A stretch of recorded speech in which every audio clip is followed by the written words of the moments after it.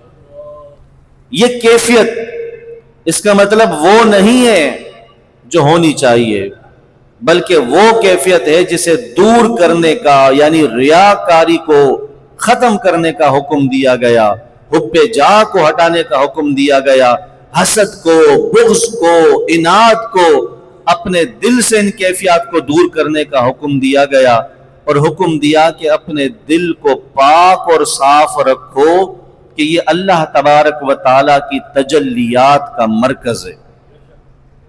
میرے آقا صلی اللہ علیہ وسلم نے حدیث پاک میں ارشاد فرمایا، حدیث پاک الا ان فی الجسد مدغۃ، آپ نے فرمایا کہ سن لو انسان کے جسم میں ایک گوشت کا لوتھڑا ہے، اذا صلحت صلح الجسد کلہ واذا فسدت فسد الجسد کلہ، اگر یہ صحیح ہو جائے تو پورا جسم صحیح ہو جاتا ہے، اگر یہ بگڑ جائے تو پورا بدن بگڑ جاتا ہے۔ آپ نے فرمایا الا وہی القلب، سن لو وہ گوشت کا ٹکڑا دل ہے۔ تو دل کا بگڑنا کیا ہے؟ اس کی کیفیات بدل جائے، اس کی نیتیں خراب ہو جائیں تو عمل خراب ہو جاتا ہے۔ تو اللہ تبارک و تعالیٰ نے اس کی کیفیت کو درست کرنے کا حکم دیا۔ اس کی کیفیات میں سے جس کیفیت کی طرف میں آپ کی توجہ بالخصوص دلانا چاہتا ہوں وہ ہے توکل، یقین، اللہ تبارک و تعالیٰ کی ذات پر بھروسہ، یہ قلبی کیفیت ہے۔ اگر توکل نصیب ہو جائے، اگر یقین مل جائے تو انسان بے شمار برائیوں سے بچ جاتا ہے۔ آج انسان جو اللہ تبارک و تعالیٰ کی نافرمانی میں مبتلا ہے، اس کی وجہ کیا ہے؟ توکل نہیں رہا۔ ہمارے دل توکل سے خالی ہو گئے. اسی لیے صوفیہ فرماتے ہیں کہ جب فقیر توکل سے خالی ہو جائیں اور علماء عمل سے خالی ہو جائیں تو پھر فساد برپا ہوتا ہے. توکل ہر ایک کا الگ ہے، عوام کا توکل الگ، خواص کا توکل الگ، لیکن توکل کا حاصل کرنا یہ قلبی کیفیت سے تعلق رکھتا ہے. اور فرائض میں سے جس طرح عمل کے فرائض ہیں ایسے ہی قلبی کیفیات کو درست کرنا بھی فرض ہے. یہ بھی فرض علوم میں سے ہے کہ ہم توکل کے بارے میں جانیں، ہم حسد کے بارے میں جانیں، ہم بغض کے بارے میں جانیں. جب تک معلومات نہیں ہوگی آپ ان برائیوں سے بچ نہیں سکتے. جب تک معلومات نہیں ہوگی آپ ان اچھائیوں کو حاصل نہیں کر سکتے. تو علم بنیادی چیز ہے ان کے بارے میں. توکل کسے کہا جاتا ہے؟ تو دیکھیں اللہ تبارک و تعالیٰ نے اس دنیا کو دار الاسباب بنایا ہے.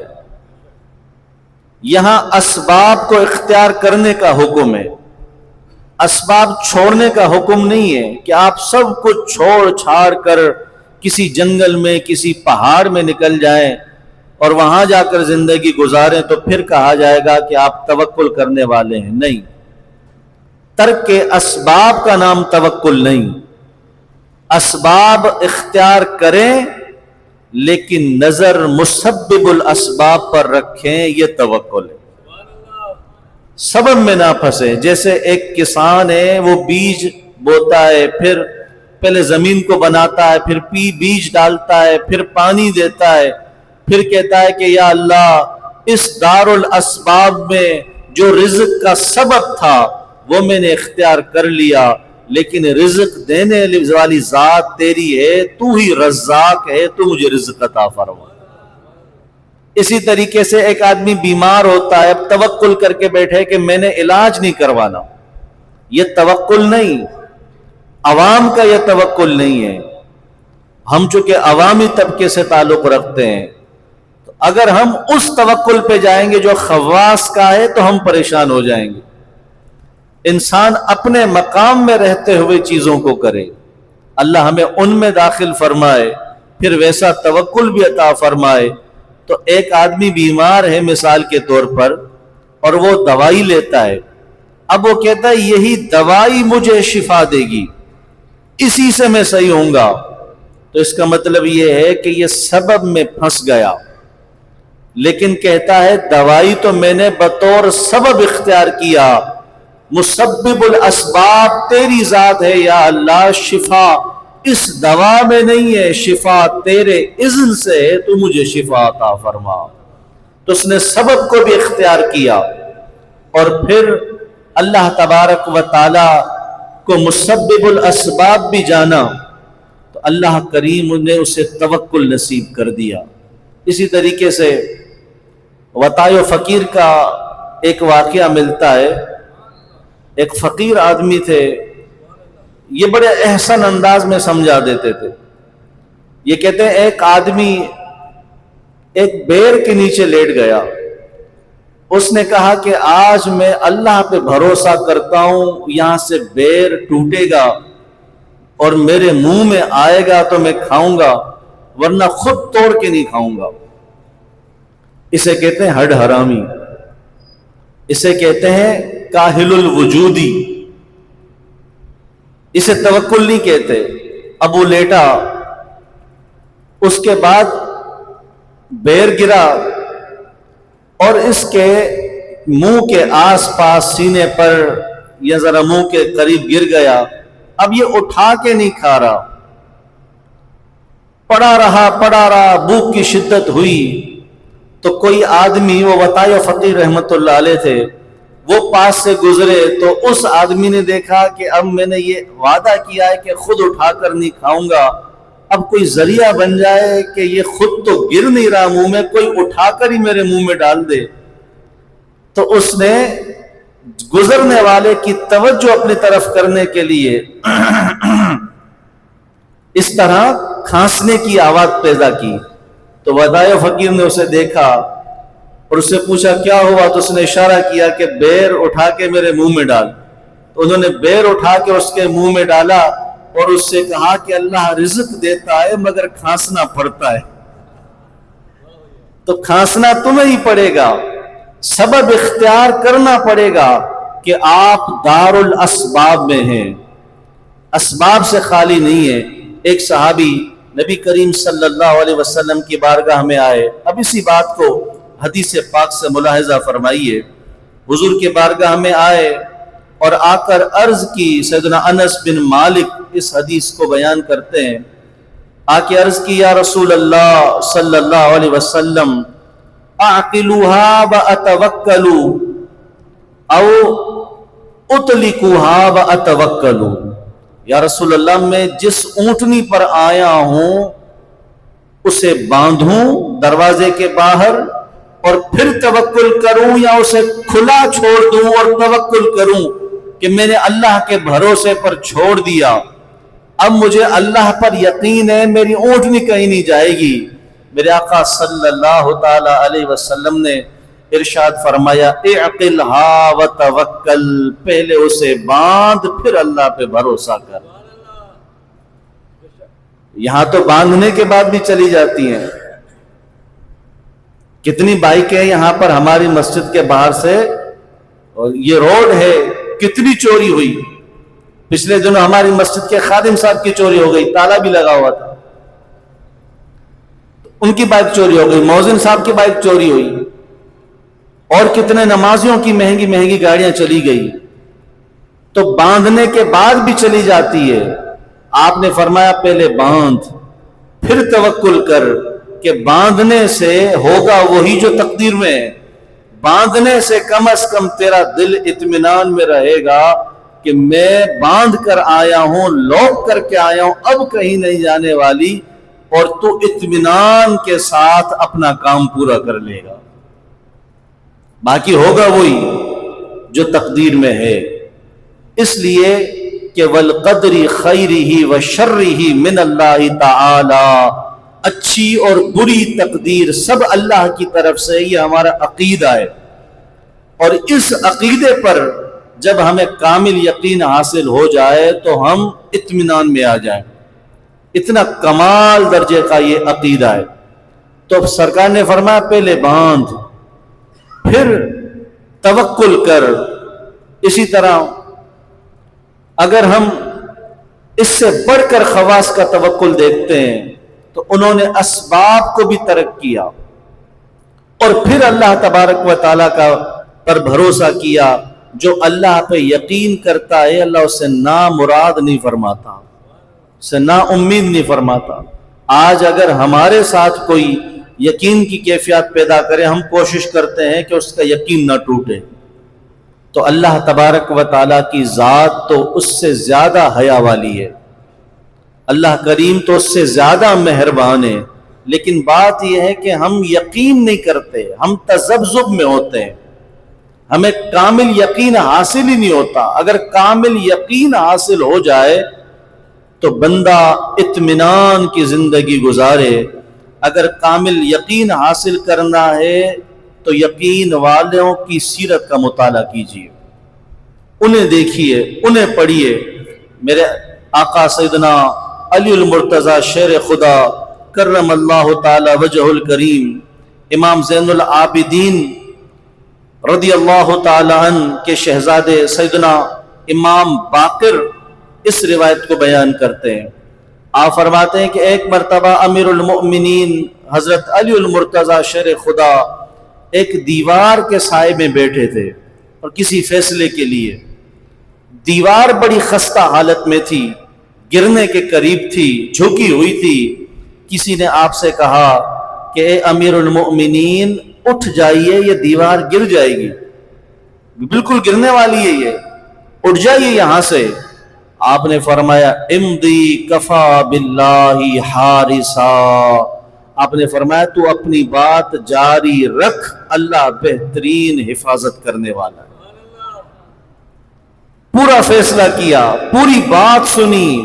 حدیث پاک میں آتا ہے کہ جب آپ وہاں سے کھڑے ہوئے، فقضا بینہما، ان دونوں کے درمیان فیصلہ کر دیا، وقام، پھر کھڑے ہوئے، ثم سقط الجدار، اس کے بعد دیوار گری۔ جب اللہ پہ بھروسہ کامل ہو تو پھر نتیجے ایسے نکلتے ہیں، تذبذب نہیں، شک نہیں، پھر یقین کامل نہیں ہوتا تو نتیجہ بھی کامل نہیں آتا۔ اگر کامل یقین کا نتیجہ دیکھنا ہے تو پھر مولا کائنات کی سیرت کو دیکھیے۔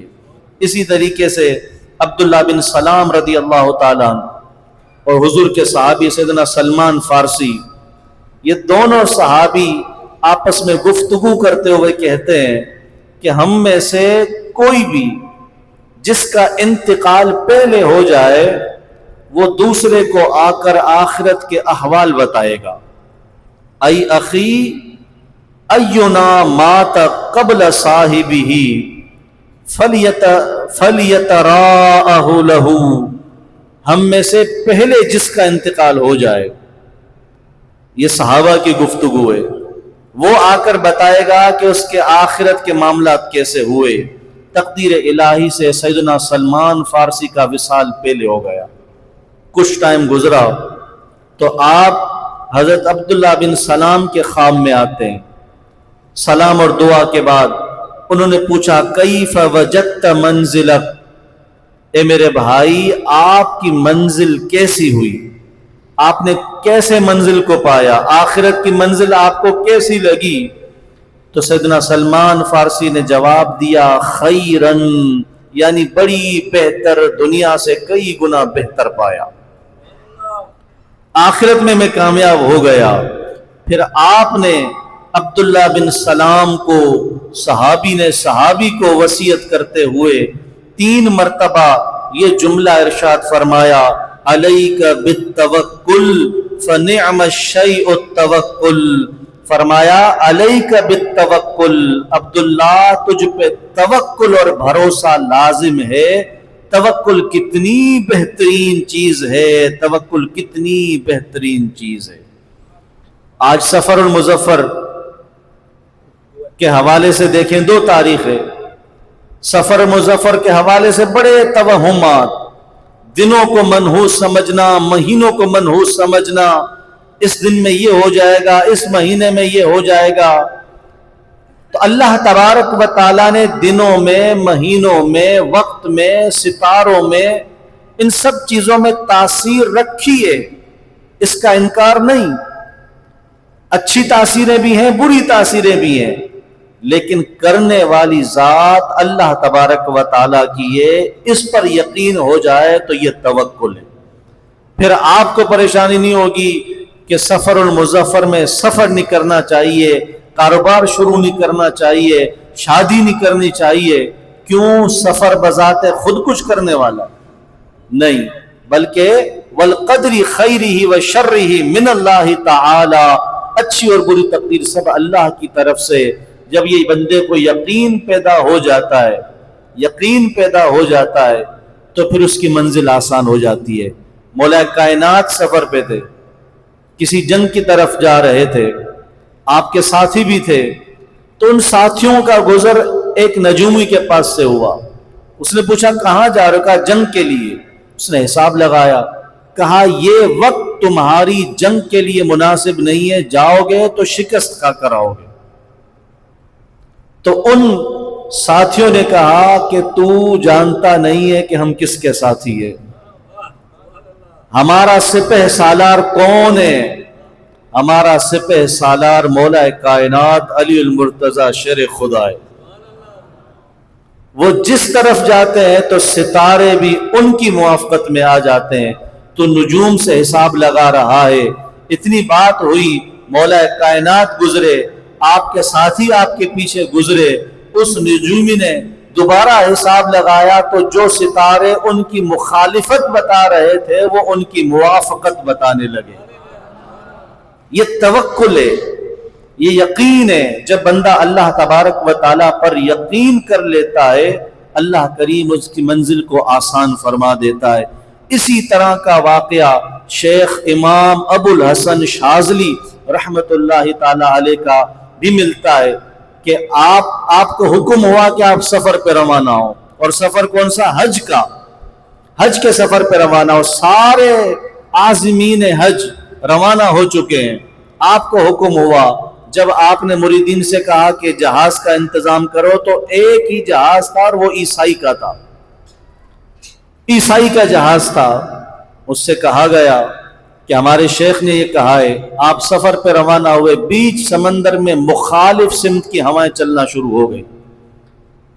اب مخالف سمت کی ہوا چلے تو جہاز آگے چلنے کے بجائے پیچھے چلنے لگتا ہے، المختصر لنگر ڈال دیے۔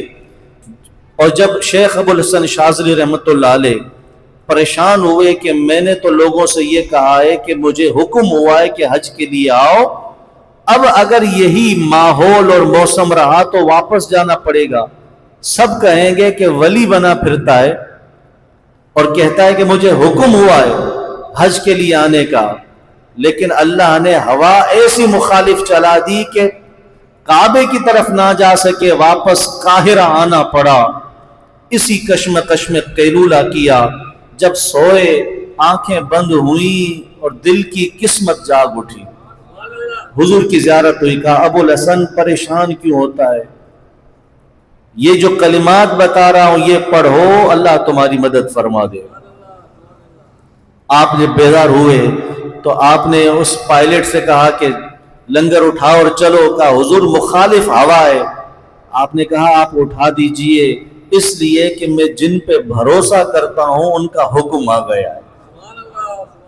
یہ توکل ہے، مخالف ہوا ہے لیکن یقین آقا صلی اللہ علیہ وسلم کی بات پر اتنا ہے کہ آپ نے فرما دیا تو ختم، دوسری رائے ہی نہیں ہے۔ اگرچہ بظاہر ساری چیزیں مخالف ہیں لیکن حضور آپ نے فرما دیا تو مخالف کو موافق کرنے والے بھی آپ ہی ہیں۔